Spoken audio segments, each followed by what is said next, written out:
Now we are going to start our next topic, magnetic field around a straight current carrying conductor। हम देखेंगे एक straight current carrying conductor में होता क्या है। तो ये कुछ नहीं, इसमें हम लोग आगे पढ़ेंगे कि ये right hand thumb rule follow करता है। राइट हैंड थंब रूल से हम पता लगाते हैं क्या डायरेक्शन होगा।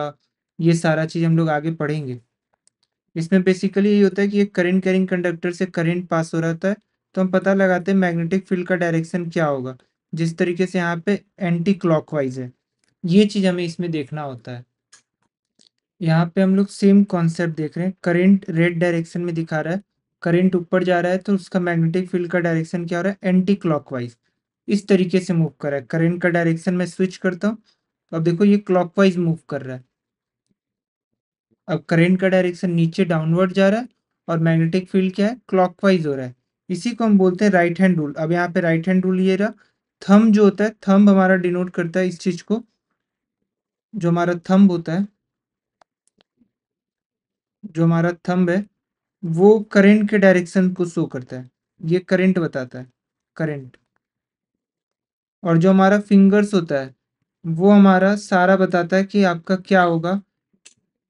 फिंगर्स का जो कर्लिंग होगा वो हमें बताता है हमारा मैग्नेटिक फील्ड का डायरेक्शन, एमएफ का डायरेक्शन।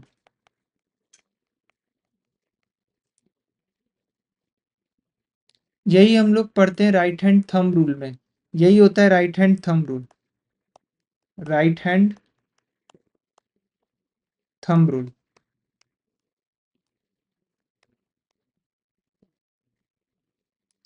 अब हम इसमें इसी चीज को देखते हैं। ये स्टेटमेंट लिखा हुआ है, when electric current when electric current flows through a straight conductor such a long wire, a magnetic field is produced around the wire। वो जो हम लोग देखे थे मैग्नेटिक फील्ड प्रोड्यूस हो जाता है। This magnetic field takes the form of concentric circles.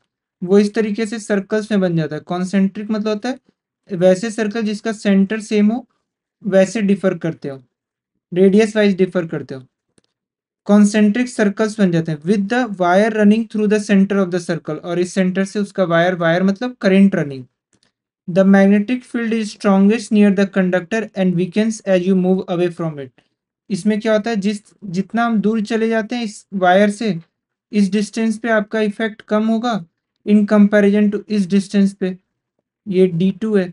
और अगर यहाँ देखते हैं तो यहाँ पे मैग्नेटिक फील्ड का स्ट्रेंथ ज्यादा होगा इन कंपैरिजन टू यहाँ पे कम होगा। क्लियर है। नेक्स्ट, की properties of magnetic field around a straight conductor. क्या क्या की प्रॉपर्टीज है। तो पहला क्या है, shape of the field. Magnetic field forms concentric circles around the conductor. ये रहा कॉन्सेंट्रिक सर्कल्स, इसी को बोलते हैं कॉन्सेंट्रिक सर्कल्स, कॉन्सेंट्रिक सर्कल्स। फिर क्या है, direction of the field. The direction of the magnetic field depends on the direction of the current and can be determined using the right hand thumb rule। जो मैंने ऊपर बता चुका हूँ right hand thumb rule क्या होता है। Strength of the field, the magnetic field is stronger closer to the conductor and weakens as the distance from the conductor increase। जो जितना ज्यादा क्लोज होगा कंडक्टर के, वहां पे उतना ज्यादा मैग्नेटिक फील्ड स्ट्रेंथ आपको फील होगा कि यहाँ पे इतना ज्यादा मैग्नेटिक फील्ड स्ट्रेंथ है। Next, right hand thumb rule क्या होता है, बस स्टेटमेंट मैं बता रहा हूँ। मैं बता तो चुका हूँ कि क्या होता है राइट हैंड थंब रूल। उसको और हम क्या बोलते हैं, एम्पियर्स राइट हैंड रूल। ये एक सिंपल मेथड है to find the direction of the magnetic field. Magnetic field का डायरेक्शन फाइंड करने के लिए, किसके, to produce by a straight current carrying conductor. Straight current carrying conductor के थ्रू कैसा डायरेक्शन में, उसका क्या डायरेक्शन होगा मैग्नेटिक फील्ड। अगर ये आपका कंडक्टर है, वायर जिससे आपका करंट पास हो रहा है, तो इसके अराउंड कैसा मैग्नेटिक फील्ड बनेगा और उसका क्या डायरेक्शन होगा, वो हम राइट हैंड थंब रूल से फाइंड करते हैं। वो कैसे अप्लाई करते हैं, hold the current carrying conductor in your right hand with your thumb pointing in the direction of the current। Right hand में आपको अपना करंट कैरिंग कंडक्टर को रखना है, thumb pointing in the direction of current. जो हमारा thumb होना चाहिए वो करंट के डायरेक्शन को पॉइंट करना चाहिए। और कर्लिंग, जो हमारा फिंगर्स का मूवमेंट होगा, वो मैग्नेटिक फील्ड का डायरेक्शन शो करता है।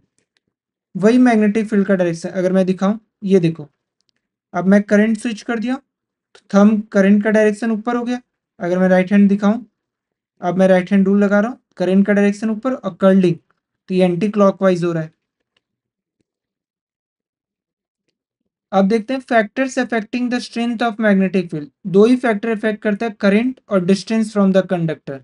इसका मैथमेटिकल रिप्रेजेंटेशन भी होता है, उसमें हम क्या बोलते हैं, B directly proportional to amount of current and inversely proportional to distance.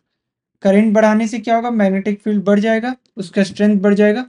और distance, conductor carrying current carrying conductor से जैसे जैसे डिस्टेंस इस पॉइंट पे कुछ होगा, इस पॉइंट पे उससे कम होगा, जितना दूर जाते रहेंगे उतना कम होते रहेगा।